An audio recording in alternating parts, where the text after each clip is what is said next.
કયો ઘડિયો બોલવો છે? 5 નો?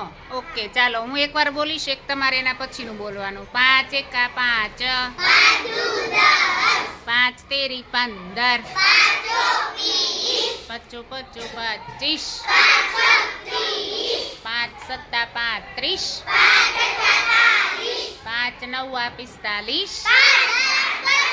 Very good. ચાલો હવે હું બોલું એ પછીનું તમારે બોલવાનું, બરાબર? 7 એકા 7,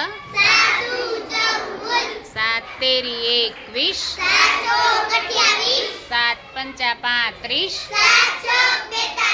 7 સત્યો 49, 7 નવ 63. બહુ સરસ. કેટલા બધા ઘડિયા આવડી ગયા છે? તાળી. કેટલા આવડ્યા? 15. અને આપણા ઓલા બોય ને ગિફ્ટેડ બોય કેમ ગયો? કેટલા આવડ્યા? 20.